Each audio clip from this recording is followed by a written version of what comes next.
오늘 우리가 읽은 말씀을 곰곰이 생각해 보면 하나님이 그렇게 사랑하시는 이스라엘 백성이지 않습니까? 하나님의 제사장 나라로 선택한 백성들이고 나라지 않습니까? 그런데 그 나라가 나뉘게 되고 그 나라가 사실은 결국 망하게 됩니다. 그렇게 사랑하셨다면 망하지 않게 해야 되지 않을까 하는 그런 생각을 해봅니다. 그런데 가만히 들여다보면 하나님이 망하게 하지 않으려고 두 손 놓고 있으셨던 게 아닌 걸 알 수가 있지요. 하나님께서는 계속 선지자들을 통해서 또 주신 말씀을 통해서 그들이 하나님 앞에 믿음으로 바로 서기를 원했고 하나님이 그들의 불신앙을 징계하여 멸망하기를 바라지 않으셨다라고 하는 것을 우리가 잘 알 수가 있습니다. 그런데 특별히 오늘 말씀 보면은 이런 하나님의 마음과 말씀이 있었음에도 불구하고 북이스라엘이 멸망하게 되는 원인에 대해서 아주 자세하게 말해주고 있습니다. 하나님의 마음과 하나님의 계획은 여기에 있었는데 그것과 동떨어지게 행하는 북이스라엘, 그들의 삶과 믿음 때문에 결국 망하게 된다. 그 원인이 무엇인가라고 하는 걸 잘 알려주고 있다라고 하는 것이지요.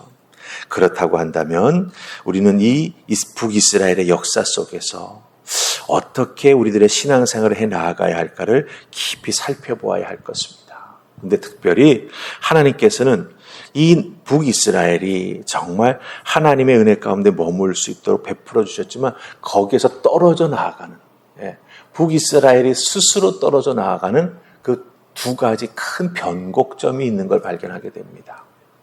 변곡점이라고 하는 건 방향이 크게 바뀌는 대전환을 의미합니다. 하나님 보시기에 기뻐하시는 방향으로 나아가다가 갑자기 방향을 틀어서 다른 쪽으로 갔다라고 하는 거죠.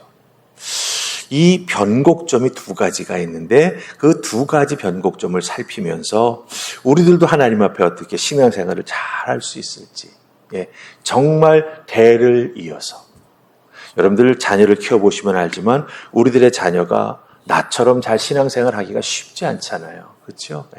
어떻게 해야 이 믿음의 은혜가 계속 자녀들에게 흘러갈 수 있을지 우리가 한번 깊이 말씀을 통해서 새벽이지만 살펴볼 수 있기를 원합니다.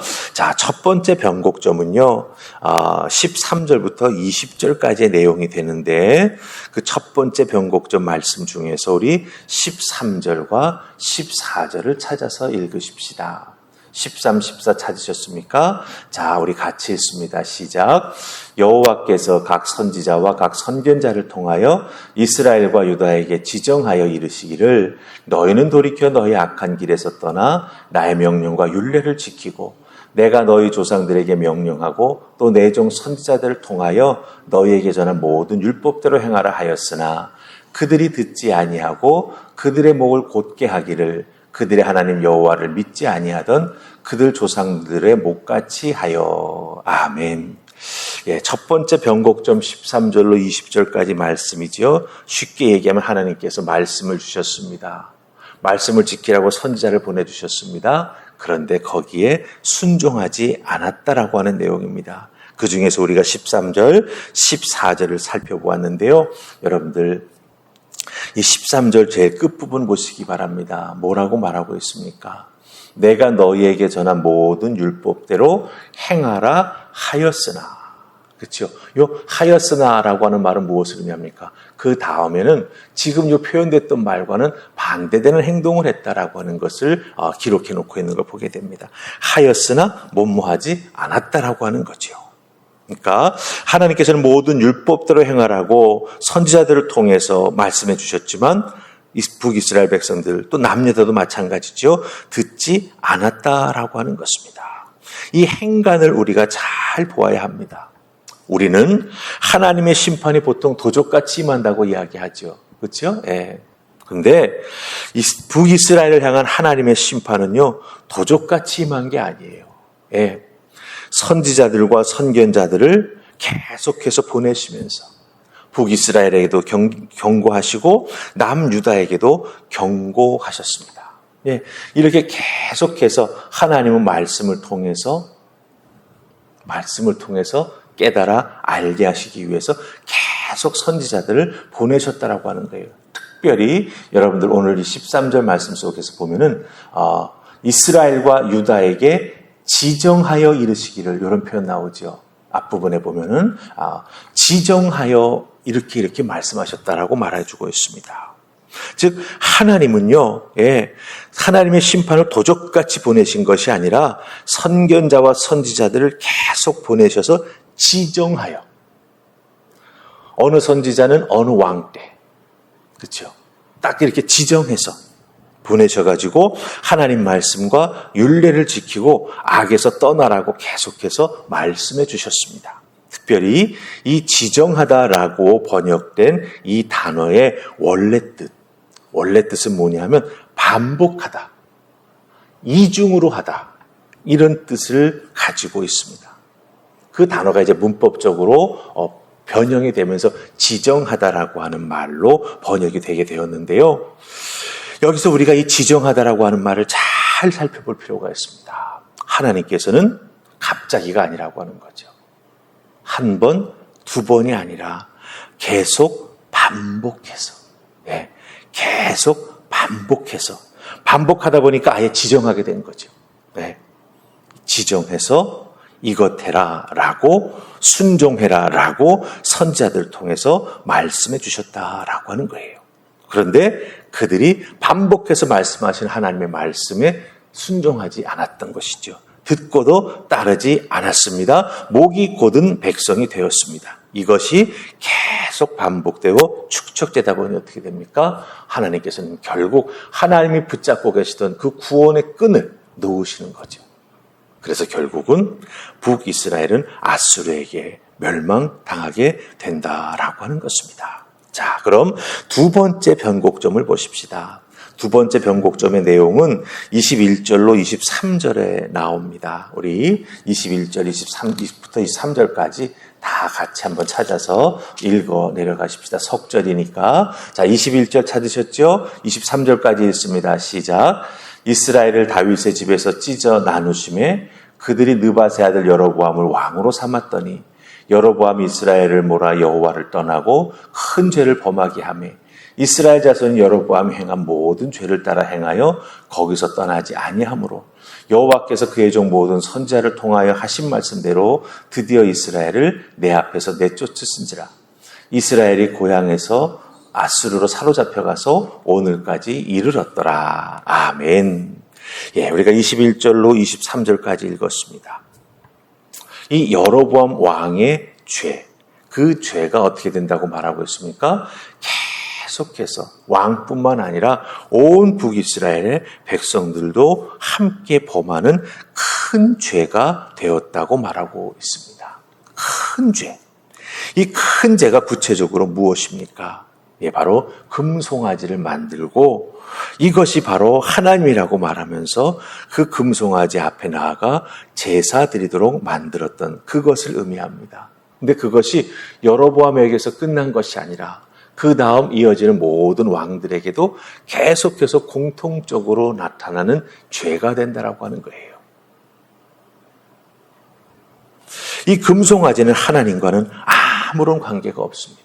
하나님의 그 성품 어느 것이 이 금송아지와 닮았습니까? 하나님의 자비하심, 하나님의 신실하심, 하나님의 전능하심, 그 어떤 것이 이 금송아지와 닮은 것이 있냐라고 하는 거죠. 아무런 닮은 것도 관계되는 것도 없습니다. 결국 입으로는 하나님을 부르지만 예배 가운데 우상을 사용하고 말씀의 진리를 떠나서 자기들 편한 대로 예배 드리고 있다라고 하는 거죠. 즉 이런 예배에는 인간적인 목적이 늘 어떻게 되는 거예요? 개입하게 돼 있는 거예요. 여로보암이 왜 금송아지를 만들고 이것을 숭배하게 만들었습니까? 자기의 왕좌를 지키기 위해서였어요. 다른 것 아닙니다. 북이스라엘 백성들이 신앙의 절기를 맞이해가지고 예루살렘 성전에 가서 예배드리면 거기서 예배드리면서 남유다의 사람들을 만나고 나를 배반해서 날 죽이면 어떡하지? 그 생각을 했던 거예요. 그래서 내려가지 못하게 막고 금송아지를 세워놓고 이것이 하나님이니 여기에 예배해야 된다라고 주장했던 것이죠. 결국 이런 예배, 이런 불신앙의 모습은 멸망으로 인도하는 길이 되고 말았다라고 하는 것입니다. 이 부분을 우리들의 신앙생활 속에 잘 한번 적용시켜 보십시다. 하나님께서 여러분이 말씀 읽고 묵상하실 때 은혜 주시는 말씀들이 있지요. 그 말씀을 왜 은혜로 여러분에게 주십니까? 여러분의 신앙생활에 도움이 된다라고 말할 수 있죠. 넓게 말하면. 그러나 그 도움된다라고 하는 걸 강론으로 해가지고 나에게 잘게 잘라서 적용해 보면 무엇입니까? 내가 변해야 될 부분이 있다라고 하는 거죠. 내가 하나님 앞에 바로 서야 될 부분이 있다라고 하는 거죠. 그것을 깨달아 알고 돌아오라고 하나님 말씀 주시고 우리에게 말씀을 깨닫게 해주는 은혜를 베풀어 주신다라고 하는 거예요. 그럼 어떻게 해야 됩니까? 깨달아 아는 것을 행해야 한다라고 하는 거죠. 예. 모든 말씀대로 행하는 우리가 되어야 하고 그 말씀의 은혜를 마음속에 담고 살아가는 우리가 되어야 여러분들 잘못된 예배의 길로 나아가지 아니하고 그렇죠? 예. 내가 원하는 목적을 이루기 위한 예배자가 되지 아니하고 하나님께 순전히 영광 돌리는 예배자로 우리가 하나님 앞에 나아가 예배할 수 있게 된다라고 하는 거예요. 여러분, 무언가를 얻기 위해서 예배한다? 그건 결국 우상 숭배 아닌가요? 본질적으로 그런지요. 네. 우상은 내가 원하는 것을 얻고 싶어서 내가 바라는 것을 우상에게 투사하는 거기 때문이죠. 그렇다고 한다면 우리들의 신앙생활 속에서도 이 21세기를 살아가는 우리들에게도 여러분 얼마든지 우상 숭배의 그 잘못된 길에 빠질 수 있는 그렇죠. 그 무언가가 있다라고 하는 거예요. 그렇기 때문에 늘 말씀을 우리가 읽고 묵상하고 내 것으로 만들어야 하며 내 신앙을 살펴야 하고 하나님 앞에 나아가 예배하는 나의 모습을 언제나 하나님 앞에 올려드리면서 살피는 우리가 되어야 한다라고 하는 것입니다.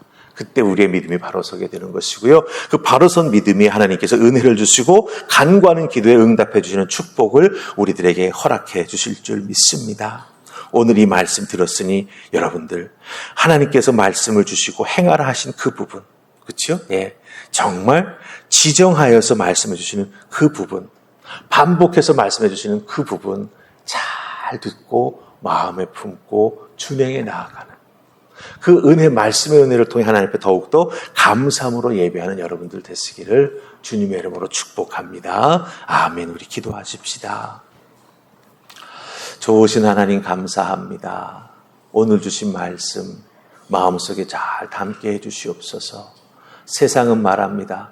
좋은 말도 3번 이상 하면 듣기 싫어진다고. 그러나 하나님의 말씀은 아닙니다. 우리들의 코끝에 호흡이 붙어 있는 동안 끝까지 들어야 합니다. 반복해서 들어야 합니다. 몇 번이고 들어야 합니다. 그만큼 우리는 죄에 물들어 있는 인간이기 때문입니다. 기억하게 하시고 말씀의 은혜 앞에 감사하게 하시고 그 받은 바 은혜를 가지고 아버지 앞에 나아가 신령과 진정으로 예배하는 우리 모두가 되게 하여 주시옵소서. 오늘도 주신 말씀 붙잡고 믿음으로 승리하는 하나님의 사람 될 줄 믿사옵고 예수님 이름으로 기도하옵나이다. 아멘.